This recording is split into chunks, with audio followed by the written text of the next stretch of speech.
ពិតជាក៏ក្លឿនខ្លាំងណាស់សម្ដីរបស់អ្នកឯងពិតជាថ្លើមធំមែនខាងក្រៅមើលទៅផ្អែមឈ្ងុយណាស់ប៉ុន្តែខាងក្នុងពោពេញទៅដោយល្បិចស្នៀតតើអ្នកឯងចង់គំរាមកម្ពុជាមែនដែរទេការរំលោភបំពានលើដែនអធិបតេយ្យភាពរបស់កម្ពុជាការបង្កើតស្ថានភាពថ្មីនៅលើទឹកដីរបស់កម្ពុជា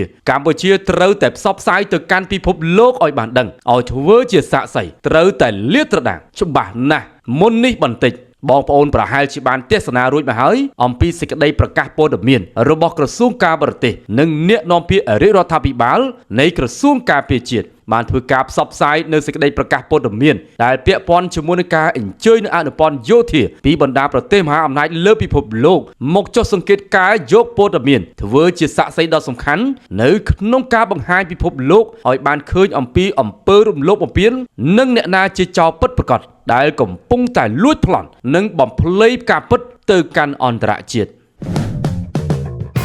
Infosia រំអនកាយគោរពជំរាបសួរបងប្អូនប្រិយមិត្តទេសនិកជនរួមជាតិជាទីគោរពរាប់អានស្វាគមន៍ជាថ្មីម្ដងទៀតមកកាន់វីដេអូអាប់ដេតព្រឹត្តិការណ៍ព័ត៌មានជាតិនិងអន្តរជាតិសំខាន់សម្រាប់ព្រឹកថ្ងៃទី29ខែមេសាឆ្នាំ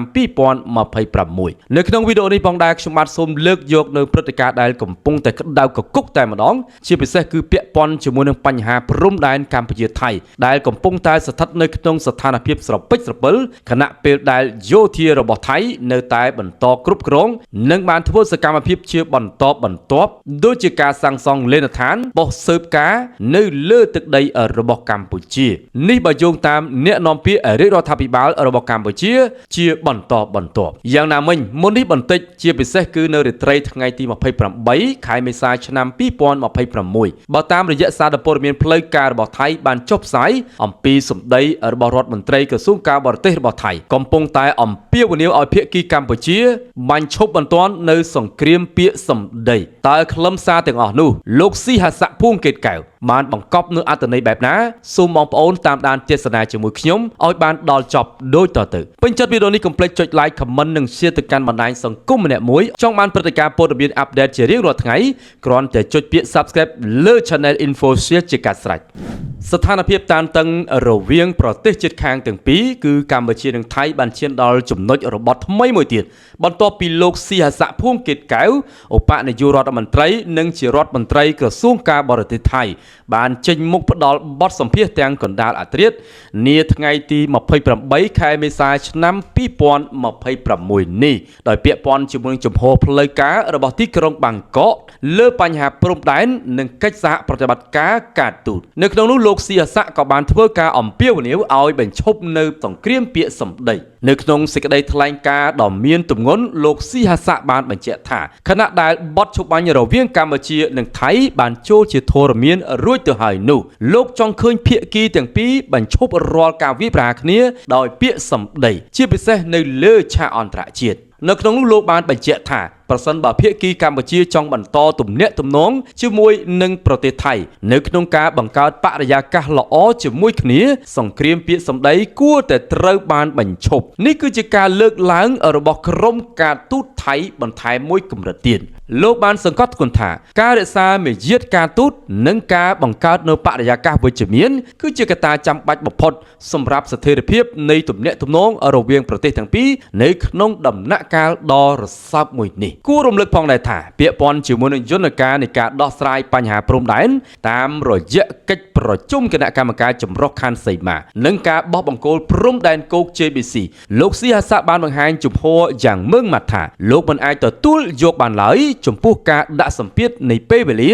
ពីសំណាក់ភាគីកម្ពុជារដ្ឋមន្ត្រីការបរទេសរូបនោះបានបញ្យល់មូលហេតុទៅលើបច្ចេកទេសចំនួន2ចំណុចដូចតទៅទី1គឺដំណើរការផ្ទៃក្នុងប្រទេសថៃមិនទាន់បានបញ្ចប់នីតិវិធីច្បាប់និងដំណើរការផ្ទៃក្នុងនៅឡើយដែលជាហេតុមិនទាន់អាចឈានទៅដល់ការចរចាជាផ្លូវការបានទី2គឺកង្វះការជូនដំណឹងជាមុនថៃបានអះអាងថាកម្ពុជាបានប្រកាសកាលបរិច្ឆេទនៃកិច្ចប្រជុំ JBC ភ្លាមពេកដែលធ្វើឲ្យភាគីថៃមានការភ្ញាក់ផ្អើលនិយាយឲ្យចំទៅសេចក្តីថ្លែងការណ៍របស់លោកស៊ីហាស័កនៅកណ្ដាលរាត្រីថ្ងៃទី28នេះបើទោះបីជាស្ថានភាពយោធានៅតាមបណ្ដោយព្រំដែនមានភាពស្ងប់ស្ងាត់យ៉ាងណាក៏ដោយប៉ុន្តែស្ថានភាពនយោបាយនិងការទូតនៅតែមានភាពរកាំរកូសនៅឡើយ អ្នកវិភាគមើលឃើញថានេះគឺជាសញ្ញាមួយដែលទាមទារឲ្យមានការជជែកគ្នាដោយអត់ធ្មត់និងយោគយល់គ្នាខ្ពស់ដើម្បីបញ្ជៀសនឹងការយល់ច្រឡំនិងមិនមានពេលវេលាគ្រប់គ្រាន់នៅក្នុងការត្រៀមលក្ខណៈបច្ចេកទេសដែលអាចឈានទៅរកការផ្ទុះចំនួនសារជាថ្មីត្រង់ចំណុចនេះថៃថាចេះតែបានហើយបងប្អូនប៉ុន្តែបើតាមរយៈរបាយការណ៍របស់ក្រសួងការពារជាតិក៏ដូចជាក្រសួងការបរទេសនិងសហប្រតិបត្តិការអន្តរជាតិរបស់កម្ពុជាក៏បានធ្វើសេចក្តីថ្លែងការណ៍ជារឿយៗផងដែរក្រោយបទចុះបាញ់ថាថៃនៅតែបង្កសកម្មភាពជាពិសេសគឺទាហានរបស់ថៃតែម្ដងបានធ្វើសកម្មភាពរំលោភបំពាននិងបង្កើតស្ថានភាពថ្មីនៅលើដីកម្ពុជាផ្ទាល់តែម្ដងបងប្អូនអាចទៅមើលវីដេអូចាស់ៗរបស់ខ្ញុំបានឬក៏អាចចូលទៅកាន់ page ផ្លូវការរបស់ក្រសួងការពារជាតិកម្ពុជាផ្ទាល់តែម្ដងបងប្អូនអាចតាមដានបានថាសកម្មភាពរបស់ថៃគឺដល់កម្រិតណាទៅហើយដែលនេះគឺជាព័ត៌មានផ្លូវការមួយដែលយើងអាចទុកចិត្តបានសម្រាប់កម្ពុជាដូច្នេះយើងមិនអាចជឿទុកចិត្តទៅលើពាក្យសម្ដីរបស់លោកស៊ីអាស័កភូមិគិតកែវដែលជារដ្ឋមន្ត្រីការបរទេសចោលនោះឡើយសូមបញ្ជាក់បងប្អូនប្រិយមិត្តទេសនិកជននេះគ្រាន់តែជាការអះអាងរបស់លោកស៊ីអាស័ករដ្ឋមន្ត្រីក្រសួងការបរទេសរបស់ថៃតែប៉ុណ្ណោះឥឡូវនេះយើងងាកមកមើលសកម្មភាពជាបន្តបន្ទាប់របស់កម្ពុជាវិញសង្ស័យថាលោកស៊ីអាស័កកាលពីព្រឹកថ្ងៃទី28ខែមេសាឆ្នាំ2026បានសង្កេតឃើញនៅសកម្មភាពរបស់ការទូតកម្ពុជាដែលបានអញ្ជើញអនុព័ន្ធយោធារបស់អន្តរជាតិមកពិនិត្យនៅចំណុចភ័ស្តុតាងដែលបញ្ជាក់ថាថៃពិតជាចោលរំលោភបំពានលើដែនអធិបតេយ្យភាពពិតប្រាកដមែនថៃឃ្លាំមើលសកម្មភាពរបស់យើងអញ្ចឹងបន្ទាប់ពីសកម្មភាពរបស់កម្ពុជាបានបង្ហាញភ័ស្តុតាងទៅកាន់អន្តរជាតិថៃចាប់ផ្ដើមចេញសេចក្តីរាយការណ៍បន្ទាន់នៅក្នុងរាត្រីថ្ងៃទី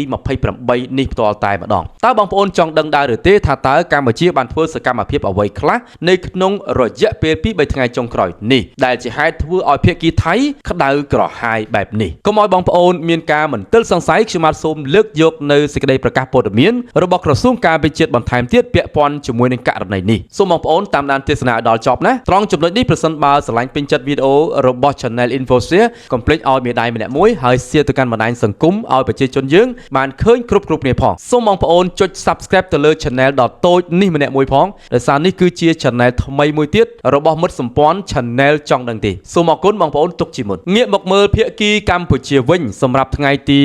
28ម្សិលមិញនេះកម្ពុជាគឺមិននៅស្ងៀមឬក៏ស្ងប់ស្ងាត់ដូចជាការអំពាវនាវរបស់ភាគីថៃនោះឡើយនៅព្រឹកព្រលឹមថ្ងៃអង្គារទី28ខែមេសាឆ្នាំ2026បើតាមរយៈក្រសួងការពារជាតិកម្ពុជាបានសម្រេចបោះជំហានយ៉ាងសំខាន់មួយដើម្បីបង្ហាញការពិតទៅកាន់ពិភពលោកការចុះត្រួតពិនិត្យរបស់ MACPP ត្រូវបានចាប់ផ្ដើមយោងទៅតាមសេចក្តីប្រកាសព័ត៌មានរបស់លោកជំទាវឧត្តមសេនីយ៍ឯកម៉ាលីសុជាតាអ្នកនាំពាក្យក្រសួងការពារជាតិបានឲ្យដឹងថាកម្ពុជាបានសម្របសម្រួលជូនក្រុមអនុព័ន្ធយោធាបរទេស MACPP ប្រចាំព្រះរាជាណាចក្រកម្ពុជាចុះទៅកាន់តំបន់ព្រំដែនកម្ពុជាថៃដោយផ្ទាល់តែម្ដងសកម្មភាពនេះត្រូវបានអ្នកវិភាគមើលឃើញថាការទាត់ចោលនៅរាល់ការចោទប្រកាន់ទាំងឡាយដែលថាកម្ពុជាកំពុងតែបំភ្លៃការពិតតាមរយៈការនាំតំណាងយោធាមកពីបណ្ដាប្រទេសនានាទៅកាន់សមរភូមិដែលកម្ពុជាចង់បង្ហាញថាទី1គឺកម្ពុជាគោរពទៅនឹងបទច្បាញ់ដោយម៉ត់ចត់បំផុតទី2គឺកម្ពុជាគ្មានអ្វីត្រូវលាក់បាំងចំពោះសកម្មភាពយោធានៅលើទឹកដីរបស់ខ្លួនឡើយទី3គឺពិភពលោកអាចធ្វើជាសាក្សីចំពោះស្ថានភាពជាក់ស្ដែងថាតើភាគីណាដែលកំពុងតែរំលោភបំពាននិងភាគីណាដែលកំពុងតែការពារអធិបតេយ្យភាពជាចម្បងរបស់ខ្លួនយ៉ាងច្បាស់លាស់បែបនេះសម្រាប់កម្ពុជាការតម្កល់ច្បាប់អន្តរជាតិជាធំដែលផ្ទុយពីភាពកិច្ចវេះរបស់ថៃតែម្ដងស្របពេលដែលរដ្ឋមន្ត្រីការបរទេសថៃលោកស៊ីហាស័កភូមិគិតកែវបានព្យាយាមលើកយកលេសនីតិវិធីផ្ទៃក្នុងរបស់ថៃអញេអញ៉ៃពេញនឹងដើម្បីជាលេសកិច្ចវេះអំពីកិច្ចប្រជុំ JBC នោះលោកជំទាវម៉ាលីសុជាតាក៏បានសង្កត់ធ្ងន់សារជាថ្មីនៅជំហរដាច់ខាតរបស់កម្ពុជានៅក្នុងការដោះស្រាយចំនួននេះតាមរយៈគោលជំហរ3ទី1គឺរដ្ឋធម្មនុញ្ញអង្គការសហប្រជាជាតិនិងអាស៊ានគឺប្រើប្រាស់យន្តការសន្តិវិធីនិងច្បាប់ជាមូលដ្ឋានទី2គឺការប្រឆាំងទៅនឹងការប្រើប្រាស់កម្លាំងបាយកម្ពុជាបដិសេធរាល់ការគំរាមកំហែងឬក៏ការឈ្លានពានដែលរំលោភទៅលើបន្ទាត់ព្រំដែនទី3គឺយុត្តិធម៌មិនលំអៀងស្វែងរកដំណោះស្រាយដែលផ្ដល់ភាពយុត្តិធម៌ពិតប្រាកដសម្រាប់ប្រជាជនទាំងពីរប្រទេសដូច្នេះតាមរយៈយុទ្ធសាស្ត្រនាំអនុព័ន្ធយោធាបរទេសទៅកាន់ព្រំដែននាពេលនេះគឺជាការទះ គំភ្លៀងយ៉ាងខ្លាំងតែម្ដងទៅលើពាក្យសម្ដីរបស់ភាគីថៃដែលតែងតែព្យាយាមបំបិទមាត់កម្ពុជានៅលើឆាកអន្តរជាតិកម្ពុជាបានបង្ហាញឲ្យឃើញថាខ្លួនមិនត្រឹមតែមិនបញ្ឈប់នៃការនិយាយពិតនោះទេប៉ុន្តែថែមទាំងនាំសាក្សីអន្តរជាតិទៅមើលការពិតដល់កន្លែងថែមទៀតផងដែលនេះគឺជាសាក្សីដ៏ច្បាស់មួយទៅកាន់ទីក្រុងបាងកកថាការពិតមិនអាចបំបិទបានដោយសារភាសាការទូតនោះឡើយហើយសន្តិភាពដែលយូរអង្វែងអាចកើតមានទៅបានលុះត្រាតែមានការគោរពអធិបតេយ្យភាពគ្នាទៅវិញទៅមកយ៉ាងពិតប្រាកដបងប្អូនជនរួមជាតិជាទីមេត្រីជាថ្មីម្ដងទៀតនេះបើយើងក្រឡេកទៅមើលគោលនយោបាយរបស់លោកស៊ីហាស័កភួងកេតកែវដែលទើបតែថ្លែងនៅក្នុងសេចក្តីរាយការណ៍របស់ខ្លួននាកណ្ដាលរាត្រីថ្ងៃទី28ខែមេសាឆ្នាំ2026នេះតើបងប្អូនយល់ឃើញបែបណាដែរសម្រាប់ខ្ញុំ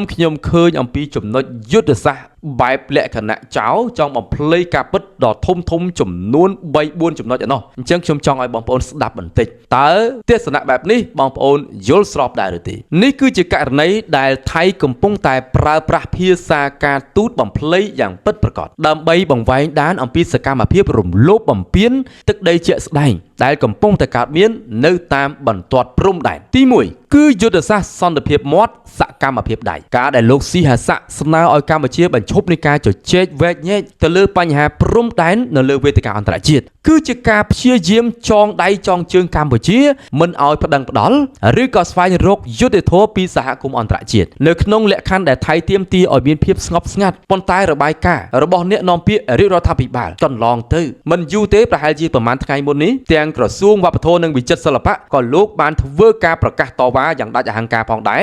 នៅសកម្មភាពដែលមន្ត្រីជាន់ខ្ពស់របស់ថៃបានបង្កសកម្មភាពនាំប្រជាជនគេ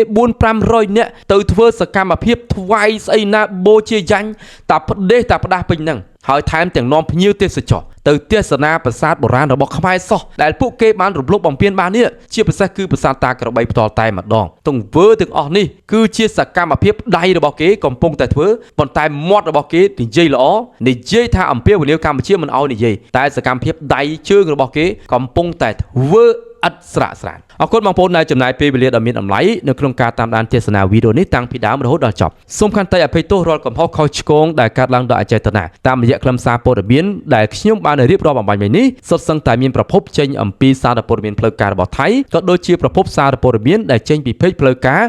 របស់ក្រសួងការពិចិត្រនិងក្រសួងការបរទេសរបស់កម្ពុជាផងដែរសូមអរគុណសូមជម្រាបលា Infoshare